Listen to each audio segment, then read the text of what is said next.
Bueno, como todos los días jueves, ha llegado la hora de la justicia de la mano del doctor Carlos Nagy. Carlos, Raúl, un gusto verte. No, Carlos, buenas noches, bienvenido. ¿Cómo estás? Gran Muy bien. actividad la tuya, Muy bien. te escucho, te veo saliendo por los medios con muchísimos casos. Realmente, doctor, te felicito. ¿Tenés vos todavía? Gracias.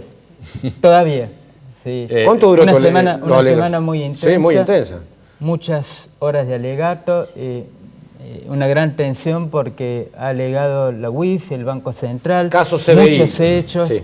una causa histórica, horas y horas de tensión escuchando debates científicos sobre figuras penales, niveles de responsabilidad, y no es cuestión de pedir penas por pedir, hay que fundarlas, respetar el principio de inocencia y en medio de esto de evaluar la situación de cada uno de los imputados, todos hemos llegado a una conclusión, al menos para la mayoría, que ha quedado pulverizado el principio de inocencia y todos están fotografiados en un claro marco de responsabilidad Doctor. frente a delitos terribles, asociación ilícita, intermediación financiera, estafa, varios hechos. Si le puede explicar a la gente que no todos saben del otro lado, ¿qué significa el alegato en un juicio? ¿Qué hace el abogado, la defensa, el fiscal? ¿Para qué sirve el alegato? Para que la sociedad lo pueda entender. Eso. Un proceso lleva varias etapas. Desde el comienzo, cuando se comete un delito de persecución penal, el fiscal investiga. Cuando completa toda la investigación y llega a la conclusión de que la persona o las personas han cometido el hecho, al menos con un grado de probabilidad, lo eleva a una cámara del crimen. En este caso, a un tribunal oral federal número 2 que juzga oral y públicamente a todos los imputados. ¿Qué quiere decir alegar? Alegar es efectuar en forma oral un raconto, una evaluación de todas las pruebas. Concretamente, informarle a los señores jueces y al fiscal de que el cuadro probatorio, las evidencias recogidas son suficientes para condenar en estos casos, en otros para absolver y en algunos porque hay duda insuperable. En este caso, lo digo con enorme placer, todas las pruebas han alcanzado para pedir condenas altas en contra de todos, porque le mintieron no solamente a los ahorristas, traicionaron a la sociedad, hirieron de muerte a la confianza pública y comprometieron una convivencia pacífica. Hoy el sistema financiero es mirado con desconfianza, con mucha más desconfianza que antes, y las experiencias negativas que tiene la sociedad de Córdoba se cuentan de a decenas. Totalmente. Doctor, tengo muchos llamados de televidentes por el caso obras sociales o prepagas. En particular Novis, pero en general otras, ¿sí? Habitualmente se generan y reformulan los planes y a los pocos meses dejan de existir esos planes y los integran a un nuevo plan que siempre cuesta más, que siempre es más caro. ¿Qué derecho tiene la gente para salir de eso? Voy a hacer una consideración preliminar, tratando de ser coherente con una línea de pensamiento, de trabajo y de estudio. Las obras sociales prepagas y no prepagas hace tiempo, años, que han dejado de cumplir el objetivo para el cual han sido creados, son entidades financieras y tienen una maña en tratamientos simples, en coberturas simples, así como lo invitan a firmar un contrato en una sala perfumada, con personas que hablan muy bien, elegantes, de buen discurso, al momento de brindar una asistencia terapéutica en casos de alta complejidad, hay resistencia, hay negativa. El tiempo transcurre, se compromete la salud de la persona y hay riesgo de vida. ¿Qué pasa con las prepagas? Hay un contrato. Espero que la sociedad lo entienda esto. Desde el momento en que el afiliado elige, opta por Novis, por Swiss Medical o cualquier obra social, opta porque le ha atraído algo, el discurso seductor, que no es una mentira, un plan, una cuota, determinados niveles de prestación, nosocomios, nivel de médicos, y hay una mala costumbre que lo acabo de decir. Al mes o 2 meses convocan al afiliado y le dicen, señor, mire, disculpe, ese plan ya no va a estar más vigente, hay otro plan que va a tener que pagar algo más y los nosocomios que usted ha elegido en realidad ya no van a brindar más esa cobertura prestacional. Sociedad, sepan ustedes que hay un código civil que tiene principios rectores en la materia. 959 del Código Civil, actualmente en vigencia con la última reforma del 1 de agosto del año 2015. Cuando se celebra un contrato que no viole la ley, la moral y las buenas costumbres, debe respetarse de acuerdo a las pautas, condiciones, plazos y modalidades. Si no se cumplen, no claudiquen. Primero, defensa del consumidor, ley 24.240, que establece penas para esta prepaga que no ha cumplido con la palabra empeñada en ese contrato, que ha brindado un discurso insincero, mentiroso y gobernado por la mala fe. Segundo, si no lo entienden, para eso está la justicia, ley 16.986. Los jueces federales, a Dios gracias, están escuchando la voz de la persona que está en situación de crisis y el amparo es el remedio para preservar ese derecho sagrado, absoluto, que es el derecho a la salud, que tiene tutela constitucional, artículo 75, inciso 22. Concretamente, lo pueden hacer, lo podrán hacer, no lo deben hacer, deben respetar las pautas contractuales al momento de la afiliación. Si lo varían, lo mutan por distintas motivaciones, que ninguna está justificada, está la justicia. Recurran, confíen que van a encontrar tutela y protección. Qué bueno, doctor, ha dicho algo, claro, la verdad, muy claro el doctor, y hace muy poquito hubo una resolución judicial importante contra OSDE, la obra social OSDE, perdón, OSPE, perdón, me corrijo, OSPE, petroleros. De los petroleros, y también en contra del hospital privado. Y un juez le dijo, porque hubo muchas quejas de afiliados que le habían modificado justamente las prestaciones y el pago de la cuota. Como si la gente no podía, un juez de acá de Córdoba ordenó retrotraer todo y que se continúen con la misma prestación al día de la fecha. O sea que lamentablemente, no solamente en esta Novis, que no es la primera vez lo de Novis, muchachos de Novis van a perder afiliados a dos manos así, van a perder afiliados a dos manos, muchachos. Pónganse a laburar por la gente que le paga el sueldo, hermano. Caraduras. Pero está bueno que aparezca la justicia. No es lo ideal, como el caso que contaba el Pato de las camas. No es lo ideal. Es la peor de las noticias. Claro. Las cuestiones de salud no deben judicializarse. Claro. La ley está para ser cumplida.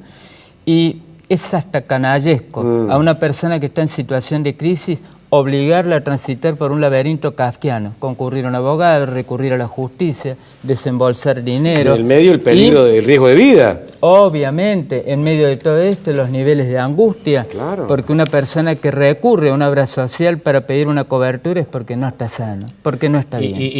Hoy me habló el papá de un niño discapacitado y un muchacho, porque el discapacitado tiene 24 años, le daban 10 horas de prestaciones semanales, con el enfermero que lo iba a cuidar, 10, y se la bajaron a 5 semanales. Sí. Lo veo todos los días, pero quiero enviar un mensaje... ¿Pero tiene que ver con la crisis económica, doctor, esto? De ninguna manera, claro. De ninguna manera. No, digo, es, una excusa, claro. Es una excusa poco menos que pueril. Es más, desde la experiencia que lo vengo viendo durante todos estos años, ¿a qué apuestan las prepagas cuando niegan la cobertura y finalmente un juez en medio de un proceso judicial tiene que dar una señal muy clara, ordenar una reafiliación, ordenar una cobertura, imponer costas, condenarlos una y otra vez? Apuestan al cansancio. La gente lo menos que quiere es escuchar la palabra abogado, recurrir al Poder Judicial, quiere curarse, quiere aliviar el dolor. Vuelvo a repetir, esto es canallesco, pero... si de algo sirve, a todos los que transitan por una situación similar, confíen en la justicia, no se den por vencidos y honren la Constitución Nacional, honren la ley que está en vigencia, que a Dios gracias los jueces la hacen cumplir.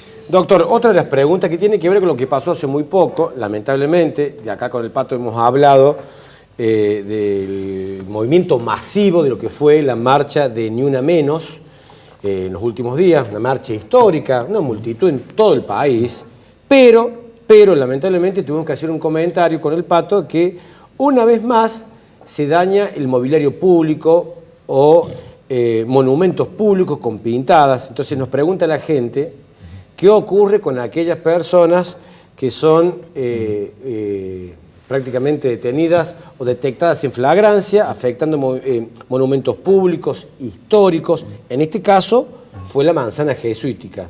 ¿Es delito? ¿Tiene alguna pena? ¿Qué pasa con eso? Bueno, consideración preliminar para que se pueda entender. El único derecho absoluto en la República Argentina, lo acabo de decir, derecho a la salud, derecho a la vida. ¿Una persona tiene el derecho de protestar? Sí. ¿De peticionar? Sí.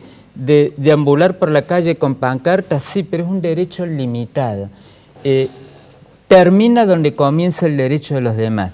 No se puede cortar una arteria impidiendo el tránsito vehicular porque eso es delito. No se puede pintar para exhibir públicamente a través de esa modalidad del grito de protesta cuánto aspira como mejora salarial, porque afectar un monumento histórico, un edificio público, es delito. Artículo 184 del Código Penal, deben saberlo. Y si la autoridad policial los sorprende en flagrancia, debe detenerlos, porque eso no le pertenece a ese señor que protesta tal vez legítimamente, pero que utilizó un medio adecuado. Nos pertenece a todos. Claro. Y hay un código de convivencia.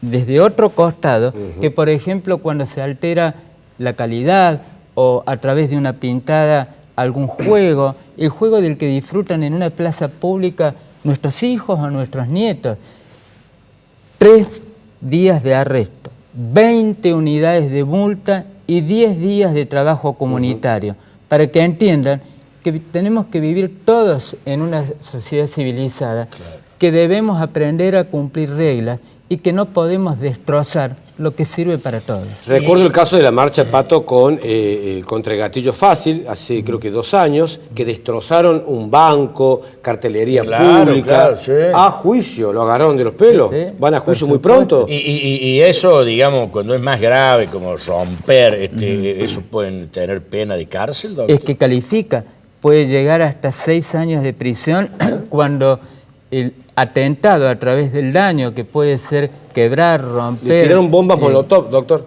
Bombas molotov. Obviamente. Son Recuerdo el caso, lo cubrí. Son actitudes vandálicas que nada tienen que ver con ejercer un derecho constitucional. Hay mucha desnaturalización en esto que tiene que ver con ejercer derechos en la República Argentina. ¿Y por qué desnaturalizar? Porque yo no puedo ejercer el derecho perjudicándolo a usted. Totalmente. Ni tomando de rehén a toda la sociedad. Coincido. Doctor, nos han llamado también televidentes para saber cómo está la causa de Don Tour, que usted creo que defiende a algunos damnificados, ¿no? A varios. A varios. Está interviniendo el fiscal Distrito 1, Turno 1, se han realizado varios allanamientos, el doctor Enrique Gavier, causa de delitos complejos, y lo único que puedo anticipar, porque debo ser cauto, que es inminente la existencia de novedades en esa causa. Lo que se ha denunciado es muy grave. Gente de escasos recursos, viajes a Brasil en colectivo, pequeños ¿Es el caso paquetes. de 6 dedos? No, ese es TN. Otro, TN. Don Tour, están todos porque hay presos. tantos casos de turismo, de empresas de turismo. Son nuevas modalidades delictivas, desgraciadamente, en donde estos pícaros entienden de que van a poder justificar la rapiña delictiva trasladando la responsabilidad a un proceso inflacionario, a un estado recesivo. Esto no tiene nada que ver con eso. Doctor, otra pregunta y le cuento por qué. ¿Existe el delito de usura? Pregunta el televidente. Cuando una persona en estado de necesidad adquiere un préstamo y la persona que se lo otorga le cobra intereses desproporcionados, ¿qué derecho tiene con la persona para tratar de no pagar esos intereses altos? ¿Qué problema? Un problema tan vigente como llamativamente no nombrado, la usura.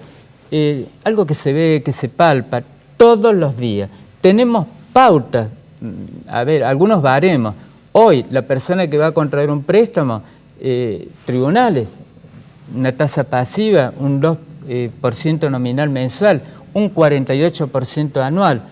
Ahora, eso está permitido, un poco más arriba también, dentro de lo razonable, pero me he encontrado con situaciones en donde la persona que tiene que pagar una asistencia terapéutica a un familiar ha recurrido a los servicios de, no digamos usurero, porque eso es mucho más grave, de un vivo que, aprovechándose de la inexperiencia, de la necesidad, de la desventaja en la que se sitúa alguien que debe atender una prioridad, que es una mujer que se le muere, o un hijo que necesita un tratamiento, percibe un interés que oscila entre el 12, 13, 14%, ese delito. El delito es usura, artículo 175 del Código Penal. ¿Qué aconsejo? Pedir auxilio a la justicia, denunciar este tipo de hechos para que no lo vuelvan a hacer. Y para lo que hizo en estado de desesperación, la justicia ponga la mano y vuelva las cosas al estado anterior. En un país donde tenemos reglas claras desde el punto de vista legal, no hay lugar para este tipo de acciones de rapiña, de depredadores que se abusan del estado de necesidad de nuestros hermanos, vecinos, de nuestros conciudadanos. Si uno ya ha pagado, supongamos un prestamista prestó a 12 cuotas, uno pagó 3 o 4 cuotas con esos intereses altos y ahí se da cuenta que está pagando una... ¿Puede acudir a la justicia? Debe recurrir a la justicia, artículo 175 bis del Código Penal. El delito usura, aprovecharse de la inexperiencia, de la ligereza, del estado de desventaja patrimonial. Doctor, digo, porque me hace acordar cada vez que habla a CBI, digo, ¿por qué no se aplicó el delito de usura? Porque no prestaban plata también ahí, ¿o no? No, era algo mucho más grave. Era una organización, Sí. Están siendo juzgados una organización criminal donde violó una ley que es la intermediación financiera. Fueron impostores, son impostores, actuaron como un banco paralelo, despojaron a la gente de sus ahorros y ese dinero lo utilizaban para represtarlo a una tasa muy superior. Es gravísimo. El Pato se ríe, pero se ríe porque no lo puede creer. No dormían, ¿no? Sí, Eso, Dios mío. Y no bueno, doctor, le agradecemos enormemente. Ha habido también, escuchado unos problemitas con casas que se han comprado, estas casas prefabricadas. Y usted está en... Mañana va a ingresar a Tribunales 2 una treintena de denuncias penales de personas de escasos recursos, clase media, baja, que han sido víctimas de estos impostores, estas personas que violan la ley ofreciéndole una casa, este era el señuelo, prefabricada que la terminaba en 60 días, precio entre 500 y 700 mil pesos. Mucha gente... que era lo que puede acceder. Todo lo que tenían, vendían el auto, aportaban el 60% del monto que les estaban solicitando, de esos 500 a 700 mil pesos, y una vez que obtenían el dinero, no comenzaban con el patrón de marcha de la construcción. Bueno, se cuentan de a decenas. O sea que mañana hace una presentación colectiva importante, ¿no? Presentación colectiva importante. Se cuenta o se estima que son alrededor de 150 damnificados. ¿La estafa qué monto llegaría?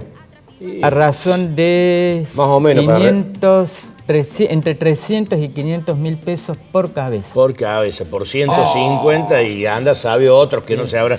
Doctor, ha pasado la hora de la justicia, Carlos. Gracias, brillante, Raúl, brillante. Gracias, Carlos. Muy Gracias, amable. Que Francisco. tenga buenas noches. Así es, ¿Vamos al corte? vamos al corte, volvemos y empezamos a leer. Dale. Ya venimos, dale.